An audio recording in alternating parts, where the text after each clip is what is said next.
इस आधे अधूरे प्रकाश से बचने का यही मार्ग है कि भेद विज्ञान पूर्वक त्याग व्रत लेकर के शांत स्वभाव का आलंबन किया जाए, इससे कल्याण होगा। आत्मार्थी सज्जनों, संसार में ऐसा कोई पदार्थ नहीं है जो इस जीव ने भोगा ना हो। बताइए, यहाँ एक प्रश्न पूछा है, आदृष्टम किम किमस्पृष्टम किमनघ्रातमश्रुत्रम किम मनास्वादितम येन पुनर्नवमिवेक्षते। हे भाई, ऐसी कौन सी वस्तु है जो तुमने आज तक ना छुई हो? तरह तरह की पर्याय में सब छू चुके। ऐसा कौन सा स्वाद है जो तुमने आज तक ना चखा हो? सब पर्यायों में, तरह तरह में सब तो खा चुके। फिर भुक्कड़ के भुक्कड़ और सुक्खड़ के सुक्खड़। ऐसा कौन सा पदार्थ है जो ना सूंघा हो? बताइए। इसी भाव में तो कितने खटकर्म कर लिए। और भावों का विचार करो तो, और कौन सा पदार्थ है, कौन सा गाना है, शब्द है जो ना सुना हो, हैं? जिससे कि तुम नए के समान इनमें रुचि करते हो, इनमें भागते हो, इनके लिए लोभित होते हो। बोलो, क्यों आंख खोल खोल के हम देखते हैं? अब कौन आया, अब क्या दिख रहा है, क्या दिख रहा है, क्या देखना है? खूब तो देख लिए, अब तो बस आंखें बंद करना सीखना है। खूब स्वाद ले लिए, अब तो आस्वाद, अरस, अगंध दशा का अनुभव करना है। जानन मात्र। सूंघना है तो और सूंघो,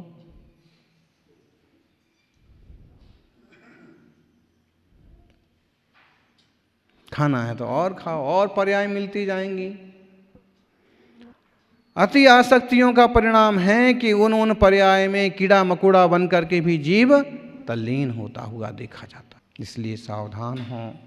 हमारे भाव, हमारे संस्कार ही ये तरह तरह की पर्यायें लाते हैं। बोले कीड़ा कैसे बन गया, बोले घर में सांप कैसे बन गया। अरे भाई, उन बुजुर्गों को, पुरखों को धन का लोभ था, रक्षा का लोभ था, मायाचारी थी, छुपाया था, बन गए सांप। एक कुत्ता घर के आसपास ही क्यों मंडराता है? 20 किलोमीटर दूर छोड़ के आए तो फिर क्यों आ जाता है? अब मत भगाओ, कोई ना कोई आपका। फिर ऐसा कैसे बन गया? ऐसे ही बन गया। कम से कम यहाँ रहूंगा तो पोतों को तो देखता रहूंगा, यहाँ रहूंगा तो कोई चोर तो ना घुस पाएगा, भौंकता तो रहूंगा, रखवाली तो करता रहूंगा। आ गया। परिणाम ले आते हैं। रिश्ते बन जाते हैं। रिश्ते तो बोले कहाँ बनते हैं? रिश्ते तो स्वर्ग में बनते हैं। हम तो सिर्फ जोड़ियां मिलाते हैं, ऐसे विज्ञापन छपते हैं। अब स्वर्ग में तो क्या बनते हैं? तुम्हारे विचारों में, विकारों में ही रिश्ते बनते हैं। फिर किसी पर्याय से इस पर्याय में आते हो और फिर यहाँ तुम्हारा किसी भी ढंग से मेल मिलाप हो जाता है। लो, नेमिनाथ चरित्र में कहा 9 भाव का रिश्ता था उन जीवों का। लेकिन नेमिनाथ का पुरुषार्थ देखो, और उस सती राजुल का भी पुरुषार्थ देखो कि आखिर में किसी भी तरह से अपने आप को उसने मोक्ष मार्ग के लायक ढाल लिया। ऐसे विचार करो कि अब मुझे कुछ नहीं चाहिए। नहीं, बोले कुछ बढ़िया होना चाहिए। हमारे रूम में बढ़िया कलर होना चाहिए, हमारे लिए एकदम स्पेशल चटाई होना चाहिए, बिस्तर होना चाहिए, स्पेशल होना चाहिए। भोजन में क्या क्या डिश बनेगी हैं? नहीं, हमारे लायक होना चाहिए। अरे क्या तुम्हारे लायक होता है? खूब तो हो चुका जन्म जन्म का, जन्म जन्म का भटकते रहने से कुछ फायदा नहीं है। सावधान हो जाइए। आज भी उसी में रुचि है उनकी। लेकिन कह रहे हैं कि घावों में, मुर्दों में तो कौआ ही रुचि करता है। शरीर तो मुर्दा है एक तरह से। जब तक चेतना बैठी है, जब तक गाड़ी में ड्राइवर है तो गाड़ी चलती है, ड्राइवर उतर गया तो गाड़ी बेकार है। ऐसी देह है, वास्तव में यह तो एक तरह से जड़ ही है। इसलिए इसमें रुचि कौन करते हैं? यहाँ कहते हैं, बोले वासनासक्त कौवे ही इसमें रुचि करते हैं, हंस रुचि नहीं करते हैं। वो भेद विज्ञान करके विरक्त हो जाते हैं।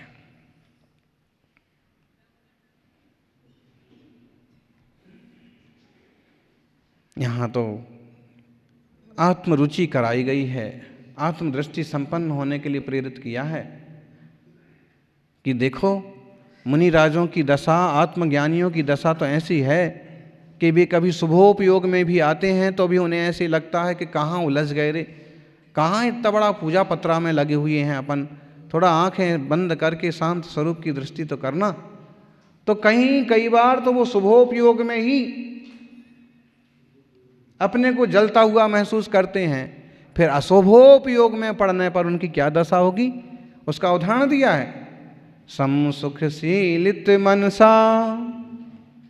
मसनमपि द्वेषमेति कुमुकामः स्थलमपि दहति झषाणां किमंग पुनरंग मंगारः। जिन्हें परम शांत आत्मा की दशा का अनुभव हुआ है, उन ज्ञानियों के लिए तो भोजन भी ऐसे लगता है कि क्या है, रोज रोज खाने को दौड़ो, रोज रोज आधा घंटा खराब करो, परम शांत स्वभाव में बैठो। उन्हें तो भोजन भी जलाता है, फिर कोई कहे कि विषय विकार करो, वासनासिक्त हो जाओ, ये उनको कैसे सहन होगा? अरे उनकी दशा तो ऐसे है कि जैसे मछली को पानी से बाहर निकालो तो ही उसे जलन होती है, तड़पती है। अगर उसे आग पर डाल दिया जाए तो उसका क्या हाल होगा?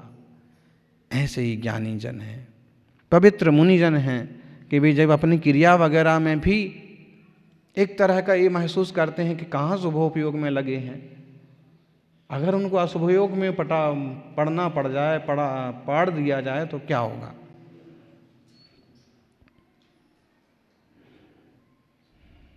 इसलिए पृथक कराया है, भेद ज्ञान कराया है कि स्त्री संबंधी राग छोड़ो। किस किस चीज की तुम सुंदरता बोलते हो, उस सब चीज को यहां पर खतरे की घंटी बताया। बोले तुम्हें आंखें सुंदर दिखती हैं, आंखें तो संसार समुद्र में घुमाने के लिए नाव हैं, घूमते रहो संसार। तुम्हें बाल सुंदर दिखते हैं, बाल तो मृगों को बांधने के लिए जैसे जाल हैं। स्तन सुंदर दिखते हैं, जहर के कुंभ हैं, ऐसे समझाया है। वास्तव में स्त्री का शरीर भी औदारिक शरीर है, अमुक नाम कर्म से रचा गया है।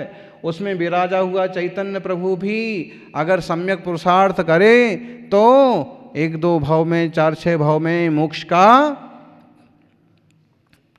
राही बन जाए, मुक्त हो जाए। लेकिन फिर भी ये लालचियों को समझाया है कि किस बात का लालच करते हो शरीरों में। ना खुद के शरीर में राग करो, ना दूसरे के शरीर में राग करो, आत्मदृष्टि करो, विराग करो, वैराग्य। सज्जनों, विराग भावना से ही जीव का कल्याण होगा। तुम चाहते हो कि सम्यक ज्ञान रूपी दीपक जलता रहे, सम्यक ध्यान रूपी दशा बनी रहे, चित्त में क्षोभ ना हो, संक्लेश ना हो, तो तुम ऐसा कुछ करो। कैसा कुछ करो? जैसे कि गर्भगृह में रखा हुआ दीपक जलता रहता है। दक्षिण भारत में आपने देखा हो तो दक्षिण भारत में अक्सर कर भगवान जिनकी जहाँ प्रतिमा होती है वहीं 1-2 दीपक जलते रहते हैं। और कहीं कहीं तो स्टाइलिश ढंग से एक दीपक इधर लटकता है, एक दीपक इधर लटकता है, एक उधर लटक रहा है, एक उधर लटक रहा है, और उसमें पूरा भरा हुआ है। और उसमें जीवों की घात की संभावना भी बहुत कम होती है। इस ढंग से उनकी रचना संरचना होती है। गर्भगृह में प्रकाश बना रहता है, उनकी बाती बहुत छोटी होती है और लो भी सामान्य होती है, लेकिन वो बुझते नहीं हैं। क्यों नहीं बुझते? वहाँ तक हवा ही नहीं पहुँचती है बुझाने वाली। बुझा न सकती मारुत झोंक, जलता रहता है। वो एकदम शांत एकांत में है और जलता रहता है। अगर वही दीपक बाहर लाया जाए, बोलो, गर्भ मंडप में लाया, गर्भ मंडप के बाहर लाए, पूजा मंडप में, नृत्य मंडप में, फिर मैदान में ले आए, तो क्या होगा उसका? बिल्कुल नहीं चल पाएगा बाहर, तो 1-2 मिनट में हिल के ही बुझ जाएगा।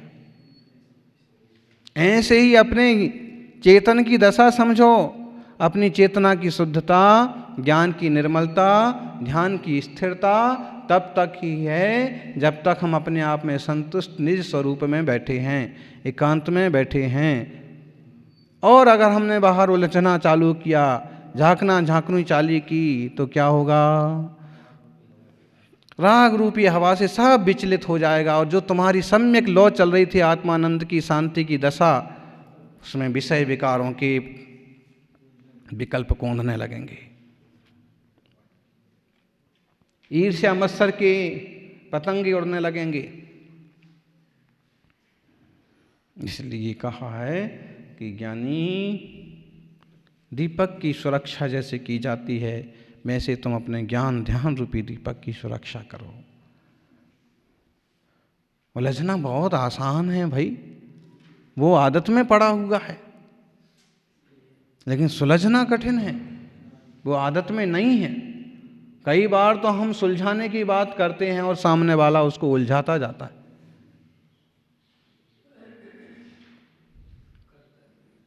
पति ने आवाज़ लगाई कि भाई पत्नी को 5 बज गए हैं, जल्दी उठो। पत्नी उठ तो गई, लेकिन कहा तुम सोने दोगे कि नहीं? उसने कहा कि योग को चलो, थोड़ा मॉर्निंग वॉक को चलो। तो उसने कहा क्या तुम क्या समझते हो कि मैं मोटी हो गई हूँ? उसने कहा मैंने कब कहा कि तुम मोटी हो गई हो? अभी तुम ही तो कह रहे हो कि चलो मॉर्निंग वॉक को। उसने कहा नहीं, मैंने तो ऐसे ही कह दिया। ऐसे कैसे कह दिया? अब उसने बात तो अच्छे से चालू की थी, और ये बात का ना फिर बेचारा खुद जा पाया। कहाँ बोले कि ऐसे होता है कई बार, हम अच्छी बात करने को, चीज़ संभालने के लिए निकलते हैं और उलझने पैदा होती हैं। रागी ऋषि जीव की संगति ही दुखता है, और ना संभले तो ज्ञानी की परिणति भी गिर जाए। तुम उसको संभालने की चले थे, उल्टे ऐसा होता है ना। बोले अमुक जगह बाढ़ आई, 2-4 लोग पानी में बह गए, एक आदमी किनारे पर खड़ा था और जल्दी से कूदा, एक को बचा के ले आया, 2 को बचा के ले आया, लेकिन अब तीसरे को बचाने गया तो उसके साथ वो खुद भी। जरूरी नहीं है कि तुम हर एक को बचा लाओ, इसलिए अपने को सबसे पहले संभालो, और उलझने उलझाने वालों से थोड़ा दूर से।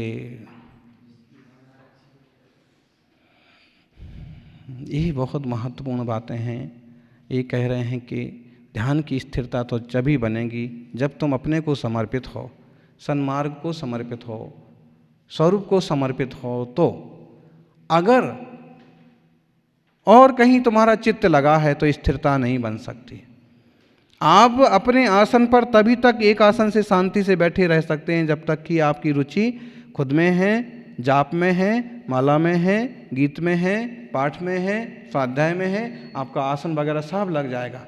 लेकिन आपकी रुचि किसी और तरह की है कि आज तो अमुक दिखाई नहीं, आज तो अमुक आया ही नहीं, वो तो रोज 1, 1:15, 1:30 बजे आ जाता था, अभी तक दिखाई नहीं। अब ये खिड़की से देख रहे हैं, अब वो खिड़की से देख रहे हैं, सारी खिड़कियों से देख लिया, लेकिन फिर आके बैठ जाते अपने आसन पर। फिर 2-4 पन्ने इधर उधर पलटे कि फिर चले कि भाई अभी तो देख लो। ये दशा होती है। दूसरा ढंग लिख लो, आप आसन पर बैठे स्वाध्याय ध्यान कर रहे हैं, लेकिन बाहर से ऊधम की आवाज़ आ रही है, चिल्लाने की आवाज़ आ रही है, और आप अगर थोड़ी सी दृढ़ता बनाए रखिए तो बैठे रहेंगे, और नहीं तो थोड़ा थोड़ा साधे साधे कि इतनी आवाज़ कौन कर रहा है, इतने ज़ोर ज़ोर से कौन चिल्ला रहा है, ऐसा शोर क्यों हो रहा है, 2, 5, 10 मिनट संभाल पाएंगे, फिर उठ खड़े होंगे और खिड़की से देखेंगे। आपका बस चलेगा तो आप चिल्लाएंगे कि क्यों यहाँ खेल हो रहा है और क्यों उधम हो रहा है। मतलब उपयोग बाहर गया तो खतरे से खाली नहीं। इसलिए सबसे पहले योगों को संभालो और योगों को संभालते संभालते उपयोग को संभालो। उपयोग की शुद्धि ही शुद्धोपयोग है। जीज के निज उपयोग की शुद्धि शुद्धोपयोग। निज का आश्रय ही सदा सच्चा भोगोपभोग।